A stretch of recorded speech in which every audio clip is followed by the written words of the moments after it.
So no, not venomous. She's a constrictor. That means she's going to wrap her body around her prey. She's going to give them a nice big hug. They fall asleep and then she eats them. Quite peaceful way to go. Now that's how it works in the wild. In captivity like this, we never feed any of our animals here live prey. That means all the food she gets, which is rat and mice, they're all frozen. And I defraud them and they give it to her. So really for most snakes in captivity, you do not want to give them rats and mice live because they can go after the face and that can actually cause inhaled infection and kill the snake. So, all our snakes here do get, of course, frozen food, and we defraud it, which is perfectly good. They eat about once every 2 weeks, and they shed every month.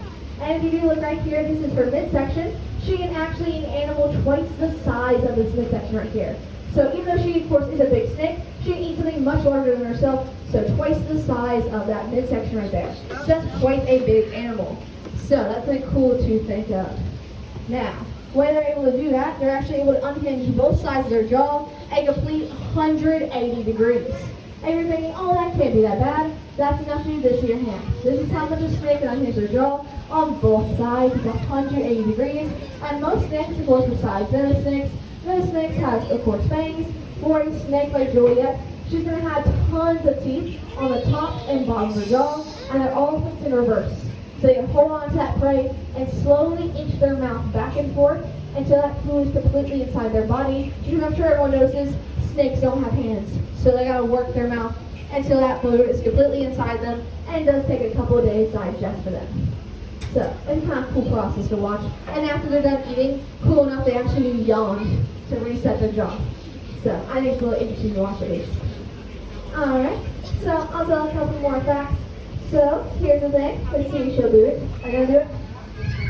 Maybe she will. We'll see in a second. She sticks that little tongue out. Maybe she's like, I'm not going to do it now because I talked about it. But there we go. You'll see that little tongue going in and out. You might see she has a very dark purple tongue. The reason she has a darker tongue, I will tell people this. If you have a dark tongue, that means you live in an environment that runs the risk of getting sunburnt. You live in a very, very hot environment, so you want to have a darker tongue, so you don't have to worry about sunburning. Because who wants a sunburnt tongue? Not me. So they have darker purple tongues. If you're wondering, like, is it just snakes that have that sometimes? No, if you look at giraffes' tongues, they're also purple. So, not just snakes. Now, like I said, that tongue is very important because, everyone, she is smelling you. Yes, she's smelling you with that tongue. When it goes in and out, it brings air particles into the mouth, into something called the Jacobs organ. And that Jacobs organ tells the snake what you are, how far you are, and what direction you're in. Now the reason snakes have to rely on their sense of smell with that tongue is literally this. Everyone, all snakes really need glasses. Yep, snakes need glasses. They have horrible eyesight. If you're past the third row, Juliet cannot see you. So it does show you how bad snakes have to see. And another thing with snakes, if you look closely at any snake's head, you might realize you never thought to look. Snakes don't have ears. There's no hole inside their head, so they do not have ears. They hear or feel through vibration on the ground. So that they're on their tongue because they, of course, have bad eyesight and no ears. So you just sense the world a tiny bit different. Alright, last thing is in the wild, they only live for about 8-10 years. Captivity, they live closer to 20 to 30 years old. So for Juliet, she's 7 years old. In the wild, she'll be actually nearing the end of her life, but in captivity, she's going to live a much longer life, which is great because, like I said, look at her, ain't she just beautiful? So she is absolutely beautiful. She'll be living a long time with us, and she's really good for our shows, so she's really cool. And I'll see she'll let me stretch her out. Are you going to let me do it? She probably will. If I stretch her all the way out, everyone, she is about 4.5 feet. I'm a small zookeeper. I'm only 5 foot. So these snakes get to be at 4 to 5 feet. And in the snake world, females are always bigger than males. Alright, now saying that, does anyone have any questions? Okay, I answered it. Good. Alright, did you have one? She wants out, she could pet it. No, we're not going to pet the snake and actually make her sick. So I had to disinfect myself before I hold her. Do they eat anything other than, like, mouses? They eat anything else other than mouses. So I tell people any snake in the wild can eat any rodent they can get a hold of, but any other mammal as well that's small. Sometimes they can eat birds at an opportunity, but really she's not going to eat as many birds because she doesn't have as big enough teeth for it. There's some actual snakes that eat only birds, and their fangs are actually this big.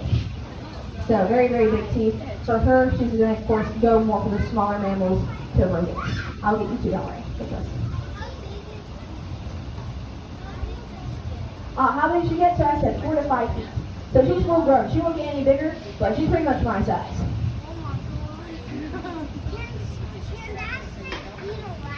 Can that snake eat a rat? Yeah, every 2 weeks she eats 2 medium rats. Like this big. Pretty fatty. Really good food. I'm sure if I like rats, you know.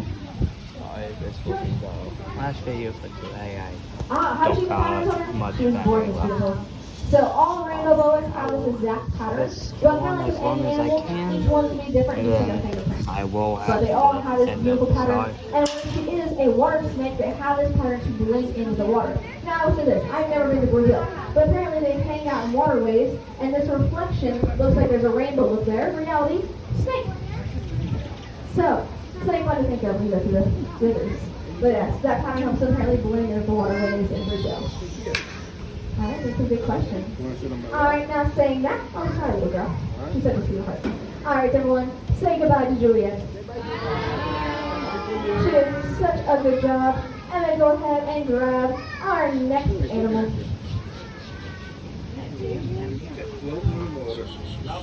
Sorry, I will have to cut the video. See ya. Have a good day, everyone. Bye.